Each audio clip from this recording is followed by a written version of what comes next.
This is Hearthstone in 3 minutes. Let's begin. Across the land of Azeroth, locals and visitors play a popular collectible card game. This game is called Yu-Gi-Oh! I mean Pokemon, I mean Duel Masters, I mean Hearthstone. One tavern in particular is known for starting the trend. Its dwarven patron, the innkeeper, acts as the referee for the matches played there. Meanwhile, in Naxxramas, the Lich King plans to use the strongest individuals in Azeroth as his army. The Archlich, Kel'Thuzad, offers his help to the Lich King. The two commence their plan to recruit the citizens of Azeroth. Keenan and Kel, I mean the Lich King and Kel, find themselves in the innkeeper's tavern. They find the hero. Intrigued, Kel extends an invitation but is rejected. The Archlich proposes a game of Hearthstone for the hero's future. The hero beats Kel and the Liches leave Azeroth. In Blackrock, a power struggle between the Fire Lord Ragnaros and the Black Dragon Nefarian boils over. The hero travels through Blackrock depths in hopes of resolving the conflict. The hero meets Nefarian in his hidden laboratory and defeats him in a game of Hearthstone. You know, picturing it, that's kinda underwhelming. Nefarian and Ragnaros call a truce. Back in Azeroth, a group known as the League of Explorers come to the tavern in search of a fellow adventurer. They come across the hero. The League reveals they are in search of the ancient Titan artifact known as the Staff of Origination. They take the hero along and begin their quest. Their journey takes them to the Temple of Orsis. Accompanied by treasure hunter Reno Jackson, the hero makes his way through the labyrinth. Reno picks up an ancient lamp and accidentally releases the genie Zanar. The hero duels it in a game of Hearthstone. Again, kinda underwhelming. Once beaten, Zanar leaves and the two adventurers make their way to the temple's treasure room. It's here they find their first piece of the Staff of Origination. The artifact goes on display in the Hall of Explorers. Elise, another hero, tasks the hero with heading to the dig site Uldaman. When they arrive, a Trog by the name of Scarvish denies the explorers from entering. The hero defeats Chieftain Scarvish in what do you think? But the fellow Trogs aren't happy with this. The hero and Reno find an alternate route to the dig site. Once inside, they're confronted by the Guardian of the Vault, Arcadis. The Guardian also holds the second piece of the staff. The hero plays him in a game of Hearthstone, beating him and securing the second piece of the artifact. The third and last piece is located in the ruined city. There, they find Sir Finley Murgleton, already looking for the artifact. Finley comes to the hero for assistance to avoid becoming dinner. Once defeating Lord Slitterspear, the two escape the ruined city. The hero finds the last piece of the staff, the Pearl of the Tides, in the hands of the Sea Witch, Lady Najjar. They steal the pearl from Najjar and use it against her in order to escape with their prize. They complete the staff and unleash the ancient curse placed on it by the arch-thief Rafam. Ethereal break through the wards and turn the museum exhibits into animated warriors. The League bands together and battles Rafam and his army, ultimately defeating him. Guys, I thought this was a card game. The League of Explorers take off. Sometime later, the wizard Medivh hosts an elaborate party. Because of his impressive track record, the hero is on the guest list. As the attendees throughout the mansion play Hearthstone, Medivh is pulled through a portal by Prince Malkazar. The hero sets off to save Medivh. He finds and defeats the prince, rescues Medivh, and they make their way back to the awesome party. And that's Hearthstone in 3 minutes. Thanks for losing.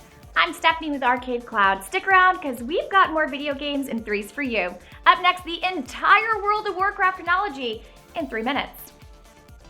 This is the story of World of Warcraft. There is no possible way we were able to fit thousands of hours of lore in just 3 minutes, but that doesn't mean we're not gonna try. Let's begin. At the beginning of time, celestial beings known as the Titans roam the universe with the hopes to create followers in their image. They create innumerable planets, most notably Azeroth. But amongst the planets is a chaotic, magical force known as the Twisting Nether. As the Titans bless the life born on Azeroth, including humans, elves, goblins, dragons, and dwarves, the Twisted Nether unleashes a demonic force to feed off the spiritual energies of what the Titans created. The Titans designate their greatest warrior, Sargeras, to fight off the demonic forces. Sargeras leads the fight, but over a millennia, becomes disillusioned with peace and succumbs to madness. He eventually rebels against the Titans and leads an army called the Burning Legion to invade Azeroth, thus inciting the War of the Ancients. The defensive forces of Azeroth fight off Sargeras and cast him and the Burning Legion back into the Twisting Nether. But the demons begin to inhabit Azeroth, and from the corruption of the Burning Legion comes the Orc race from Draenor. The first Orcs invade the human kingdoms, inciting beginning the First War. The orcs are fought back at first, but eventually take over the human forces. The orcs rule over Azeroth under the leadership of Orgrim Doomhammer. The humans take refuge with the gnomes, elves, and dwarves, creating the Alliance of Lordaeron. They begin their plot to fight back against the orc horde and take back Azeroth from the clutches of the Burning Legion. The orcs engage with the Alliance, beginning the Second War.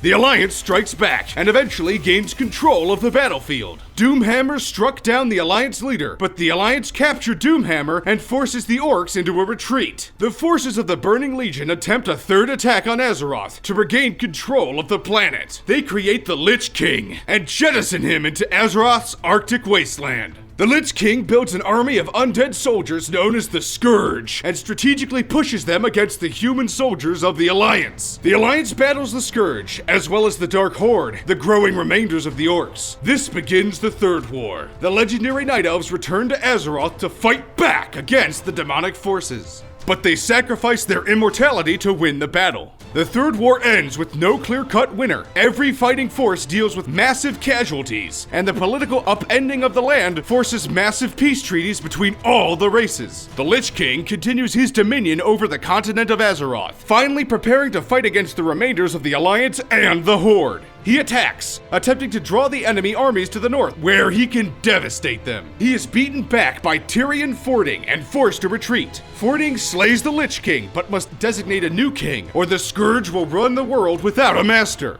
He designates Bolivar Fordragon to be the new Lich King, and an era of peace finally comes to the world of Azeroth, for now. From one expansive fantasy world to another. Up next, Elder Scrolls in 3 minutes. You know what time it is! It's time for the Elder Scrolls series in 3 minutes. Let's begin. The Dawn Era. Two deities known as Anu and Padme converge with the realmless, timeless void. In it, they give birth to two powerful spirits called Lorkhan and Ariel. The two produce a multitude of creations, including a new plane of existence called Nirn, for which human life is possible and time itself exists. Lorkhan recruits other immortal spirits to help create various worlds and planets, as well as differing races of man, elf, and others. A civil war erupts between the spirits, and Lorkhan is killed in battle. His loss causes a splitting of the continents on Nirn, and the races are split all over the planet to create their own kingdoms. The Merethic Era. Stuff gets built. People have big fights, and the Dwemer build their underground cities. This is the era of innovation, where magic and science converge to improve both the ways of life and the ways of brutally murdering people. The Dragon Lord Alduin rules over a race of man, but the men revolt and send Alduin into the future, ridding themselves of his reign. Later, a dark prince known as Bothia eats an ancient spirit and becomes Malakath, and essentially creates the race of orcs. The First Era. The Clash of Kingdoms, mostly between the race of man and the race of elves, who constantly fight for territory all over Nirn. A man named King Harold drives the snow elves out of Skyrim and conquers it for himself. Other empires rise and fall, but the Cyrodiilic Empire reigns supreme for 400 years as Nirn enters the Second Era. Under the rule of Akaviri, the guilds are created for fighters and mages. Despite multiple peace treaty attempts, every continent continues to war with each other in order to create a complex backstory for each individual race. Near the end of the Second Era, a war general named Talos discovers he is a Dragonborn, meaning he has the soul of a dragon but a mortal body. He overtakes the land of Tamriel and asserts the greatest legacy on Nirn, beginning the Septim Empire. The Third Era. Talos dies, and fighting between his descendants causes massive rifts among the land. The Empire eventually splits, as rogue factions pop up all over Tamriel, claiming sub-kingdoms for themselves. A mage known as Yegar Tharn usurps the Empire's throne and fans the flames of the disunity of the kingdoms, sparking new civil wars and allowing the supernatural race of the Daedra from the alternate realm of Oblivion to walk freely amongst the other races. Tharn is killed, the Daedra are driven back, and the Empire manages a reign of peace for a few years until the Emperor is assassinated and the Oblivion Crisis begins. The borders between the realm of Oblivion and Nirn break down, and the Daedric prince Mehrunes Dagon invades Tamriel. Martin Septim, the son of the late Emperor and the hero of Kvatch, wage battle after battle with Dagon, finally defeating him and resealing the barriers between the realms. The Fourth Era. With the destruction of the Empire, Tamriel falls into further disarray. 200 years of political assassinations later, the province of Skyrim finds itself split between two primary factions, the Stormcloaks and the Imperials. A new Dragonborn hero rises to help quell the civil war, but discovers the return of Alduin. The hero helps to bring an end to the Skyrim civil war, and eventually defeats Alduin. The hero is given worldwide acclaim, and the kingdom finds relative peace for now. Stick around because now we've got Warhammer in 3 minutes. This is the Warhammer 40k Dawn of War chronology in 3 minutes. We're only doing the Dawn of War series, specifically because doing the rest of 40k in 3 minutes is fucking impossible. Let's begin. In a distant future, humans span in a galactic empire called the Imperium of Man. Humans constantly fight against a race of orcs and a race of superhumans called the Eldar. Chaos, the embodiment of malevolent forces, also threatens the humans. The Imperium of Man constantly fights to prevent the eradication of all human life. The planet Tartarus holds a chaos artifact called the Maledictum, which contains a powerful chaos demon that wants to be released and spread destruction. An agent of chaos named Sindri lures orcs to Tartarus to cause war and death between the humans. This mass violence makes the trapped demon stronger. A human commander named Gabriel moves to Tartarus to drive back the orc forces. Together, human forces eradicate the remaining orcs on the planet. Upon this eradication, the humans discover the agents of chaos are also on the planet. Before the investigation can continue, a giant cosmic fuck you storm threatens to eradicate the planet in 3 days. Planetary evacuation begins, but Gabriel continues an investigation on the followers of chaos, in fear that they may conjure something that is apparently worse than a storm that can destroy planets. Sindri works to try to recover the Maledictum by manipulating the humans with evil chaos powers. The humans, upon investigation of chaos, discover Eldar residing in the area. The humans, under manipulation from the chaos, and because the human and the Eldar are also natural enemies, fight the Eldar. The death and destruction between the two forces continues to make the chaos demon grow stronger. Gabriel is wildly successful and eliminates most of the Eldar's primary forces. However, amidst the chaos,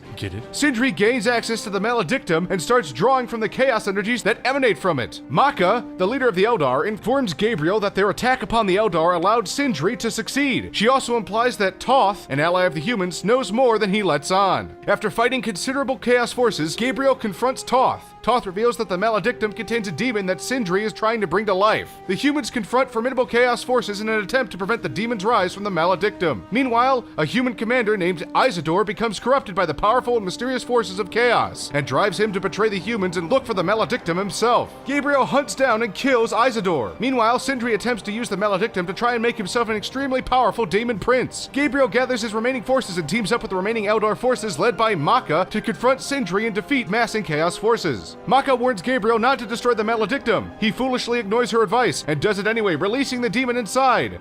The Fool. The demon allows everyone to escape as thanks for his escape. Meanwhile, on another planet called Calderis, humans engage in a massive fight against organized orc forces led by an orc named Mech. Upon fighting the orcs, the humans discover Eldar forces and seek to destroy them as well. The humans are successful, and the Eldar leader speaks of a greater imminent threat, but the humans disregard the warning. The orcs retreat to another planet called Typhon Primaris, where they discover another species called the Tyranids, an ultra-organic species that consumes entire worlds to increase its biomass. Gross. The humans kill Mech and focus on the Tyranids to prevent their world-eating ways. Gabriel brings in his forces to help with the assault. The Tyranids prove formidable, but his human tenacity eventually defeats the terrifying horror.